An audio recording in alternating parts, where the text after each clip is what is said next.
vamos lá, queridos. Ó, não deu tempo nem para eu comer outra acerola. Vamos aqui a um ponto. Eu falei no penúltimo vídeo, que o sistema protestante, ele é excludente e incoerente. E veremos isso ao longo de alguns vídeos. Eu vou mostrar para vocês algumas crassas incoerências do sistema protestante que aponta o dedo à Igreja Católica, acusando-a do conhecido e do desconhecido.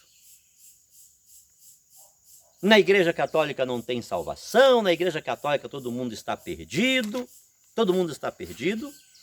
e vou mostrar para vocês esta realidade trágica, imoral que existe no sistema protestante e que não é falada, que muitos não conhecem, quem conhece faz questão de esconder, e desta forma, em cima de situações históricas, contadas, à mercê dos critérios pessoais, individualistas, e a partir dos sistemas ramificadores que vão diluindo-se e fragmentando-se dia após dia, se quer contar a história. Ou seja, é uma história que não é digna de ser escutada, de ser ouvida nos moldes como é contada.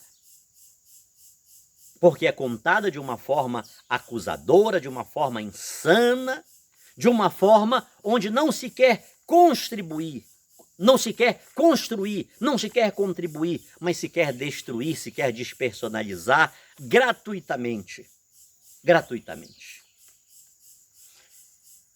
Eu falei para vocês que a semelhança que há entre Lutero e Hitler. Ambos consideravam-se o quê? Um escolhido, um profeta de Deus. E Hitler, por sinal, ele era conhecido como o profeta louco. Ele reinventou a religião, por sinal, aquilo que Lutero havia iniciado. E que Lutero não fique chateado com isso. Que ele não se vire no túmulo. Mas Hitler reinventou. Hitler deu outros passos. Ele disse, não, isto aqui não é assim. Isto não é desta forma. Nós vamos fazer deste jeito. Veremos aí para frente isto.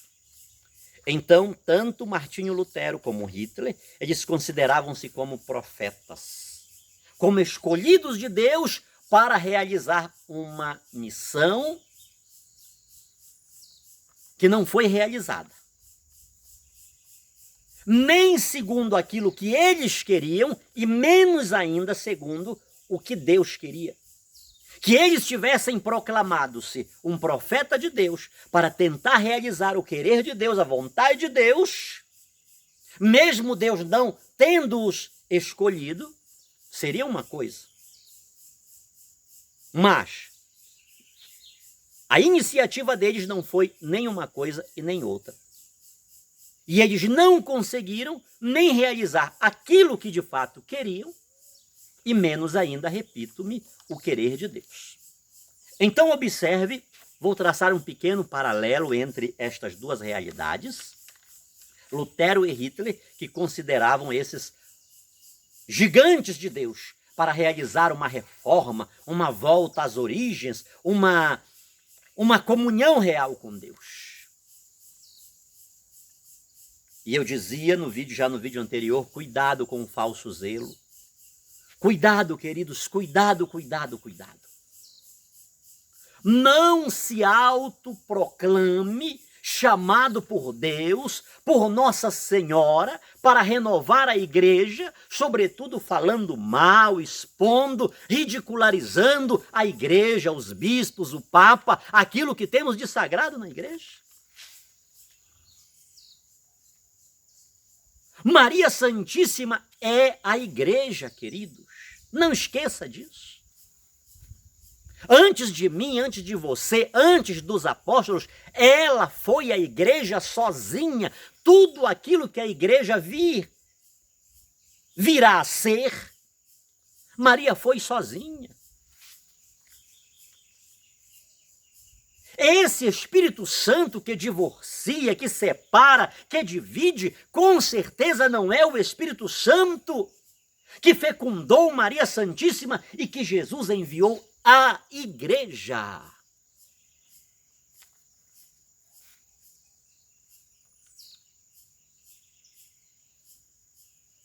A única pessoa para quem o Espírito Santo foi enviada sozinha foi Maria Santíssima. Isso é sério, queridos. A única pessoa que por 3 vezes foi repleta do Espírito Santo foi Maria Santíssima. Na anunciação, quando o anjo chegou, na casa de Isabel, houve ali um grande Pentecostes. Em Pentecostes, Maria, ela está presente, é a única que participa desses 3 momentos fortes. O envio do Espírito Santo, queridos, ele é colegial. Ele é colegial. Esse Espírito Santo que recebo, que não quer saber da igreja, que não quer saber de Maria Santíssima, ele é duvidoso.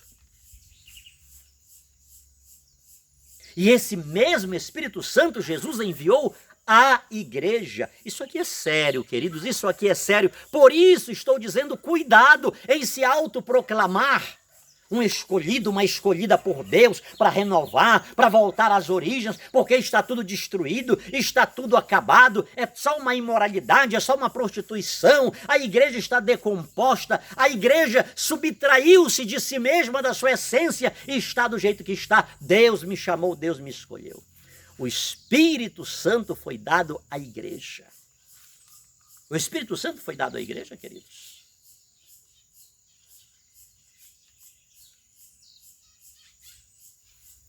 Não desclassifiquemos o Consolador, o Santificador, o Paráclito que Jesus enviou à igreja. Eu subirei ao Pai, mas eu vos enviarei o Consolador, o Santificador.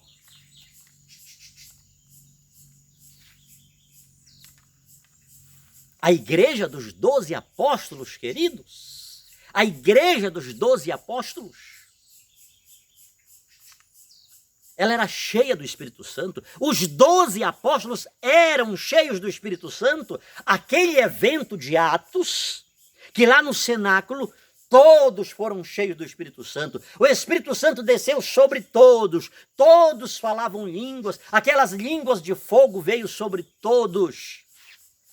Imagine agora naquele dia da ressurreição, quando Jesus se colocou, a portas fechadas, ele entra onde estavam os discípulos e soprou sobre eles o Espírito Santo. Todos foram cheios do Espírito Santo. Então não esqueçamos isto, queridos, porque isto é sério. Isto é sério? Quando acho que tenho um Espírito Santo que é alheio à igreja, um Espírito Santo que não aceita a igreja, um Espírito Santo que acaba com a igreja, alguma coisa está errada.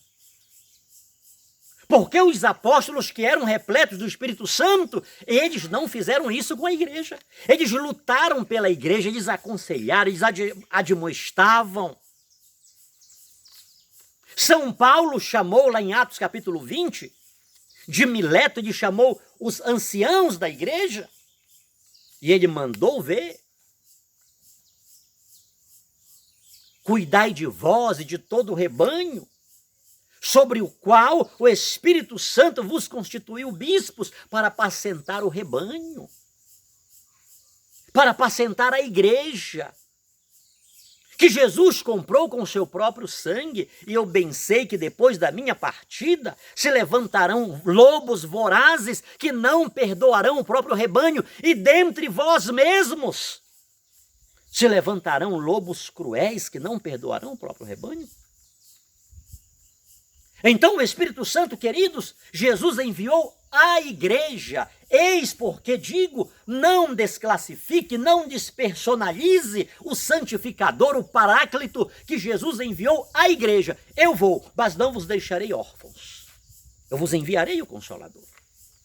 Então esse Espírito Santo que fala na boca de muitas pessoas por aí, essa Nossa Senhora que fala na boca de muitas pessoas por aí, desmoralizando a igreja, desmoralizando o magistério, desmoralizando a tradição, desmoralizando as sagradas escrituras, cortando a Sagrada Escritura, acrescentando a Sagrada Escritura, esse Espírito Santo não é Deus. Não é aquele que é a terceira pessoa da Santíssima Trindade. Os santos, eles eram cheios do Espírito Santo. Não fragmente, querido, o corpo de Cristo, mais ainda. Não fragmente mais ainda o corpo de Cristo, pelo amor de Deus. Perdoe-me, queridos, mas está acontecendo por aí um verdadeiro desrespeito para com a igreja de Jesus, e esse desrespeito está dando-se em cima de Nossa Senhora, em cima do Espírito Santo, em cima da Bíblia. Não, o Espírito Santo está me dizendo, está me iluminando. Isso aqui é coisa de protestante. Isto aqui não é eclesial, queridos. Isto aqui não é eclesial, é no meio protestante que cada qual pega a Bíblia, lê do seu jeito, interpreta do seu jeito, e por isso de tantas e tantas divisões. Porque se eu recebo as luzes diretas do Espírito Santo para eu interpretar um texto da Bíblia, aquele outro geralmente recebe uma iluminação diferente e começa o choque entre eu e ele. Observe como são muitas pregações protestantes, queridos. Sobretudo de meio pentecostal e neopentecostal. É uma pregação um alfinetando o outro. Porque cada um quer estabelecer a sua verdade, o seu pensamento, a sua lógica, a sua teoria, a luz que recebeu, e o outro vai lá e discorda. É um falando mal do outro, abertamente, publicamente, no meio de milhares de pessoas. É cada qual se defendendo, cada qual acusando o outro. Mas isto não é uma coisa de outro mundo. Ora, se cada um recebe as luzes do Espírito Santo para interpretar as Sagradas Escrituras, você está vendo, queridos, a incoerência do sistema? Porque nas Sagradas Escrituras lemos que nenhuma profecia é de interpretação particular. Nenhuma. Ao mesmo tempo que se defende a sola Escritura, se despersonaliza totalmente, profundamente. Porque cada um particularmente interpreta do seu modo, da sua maneira, e também profetiza do seu jeito, da sua maneira. Na Igreja Católica, não.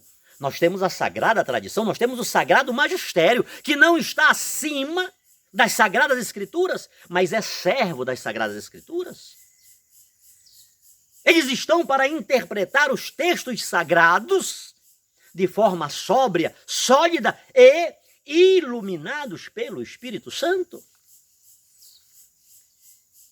Onde, queridos, que Nossa Senhora vem ridicularizar a Igreja de Jesus Cristo? Onde? São absurdos, coisas terríveis que estão dando-se por aí. Em nome de quê? Eu sou um profeta. Eu sou um escolhido. Deus escolheu-me para tal missão. Muito bem, dê uma olhada para a história. Lutero pensava e autoproclamava-se isto. Hitler também. Quantas e quantas pessoas estão surgindo por aí com esta mesma mentalidade e, por sinal, estou falando da Igreja Católica. Isso está acontecendo dentro da Igreja Católica. E lhe digo mais uma coisa, você me respeite.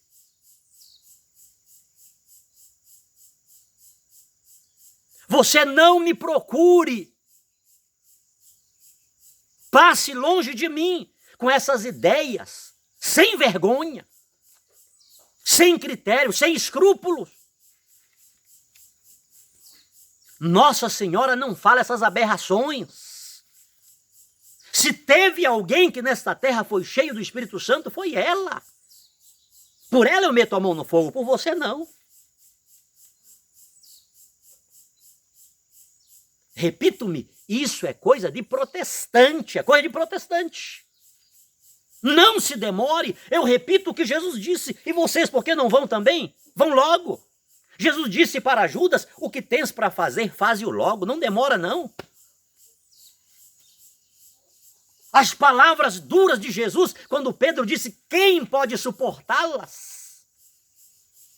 E vocês, não quereis ir também? Querido, não fique se disfarçando de católico dentro da Igreja Católica se você é protestante, se você não crê na Igreja Católica, se você não respeita os bispos, se você não respeita o seu pároco, se você não respeita o Papa, se você não respeita os documentos da Igreja, o catecismo da Igreja Católica, saia, vai embora.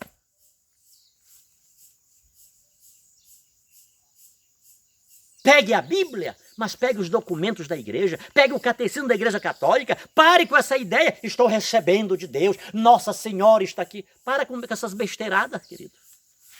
Para com isso.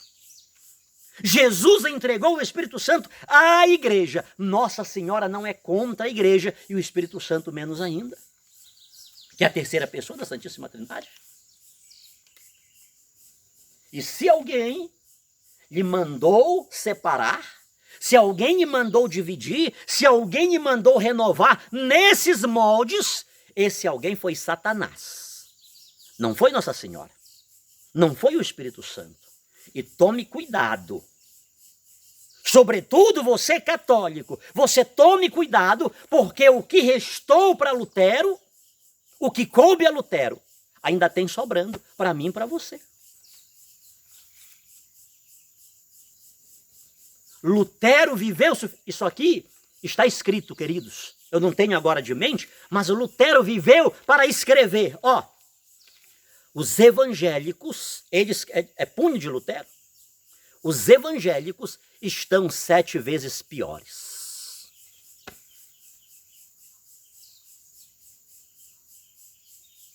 Como muitas pessoas dizem, Lutero está no inferno, um santo, uma santa tal, teve uma visão que está queimando no inferno, pois esta consequência está reservada para mim e para você. Ele intitulava-se esta pessoa, que ia renovar, rasga tudo, acaba com tudo isso. Agora daqui para frente eu sou o novo Adão, a partir do qual tudo começa. Então isto é sério, queridos. Se tem alguém por aí mandando alguém fragmentar a igreja, fundar nova igreja, esteja certo que esse alguém não trata-se de Maria Santíssima, não tem nada a ver com Nossa Senhora, não tem nada a ver com o Espírito Santo. Então, o primeiro ponto que queria deixar para todos nós era esta comparação. Não é simplesmente uma comparação histórica coincidente. Eu não estou simplesmente traçando um paralelo entre Lutero e Hitler. Não é um paralelo coincidente, não. Hitler, ele tinha o combustível de tudo o que fez lá no século XVI. O antissemitismo de Lutero, o antissemitismo de Hitler, que foi as últimas consequências.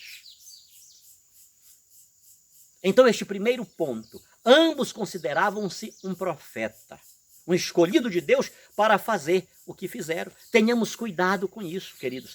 Cabe aos bispos discernir os chamados às vocações.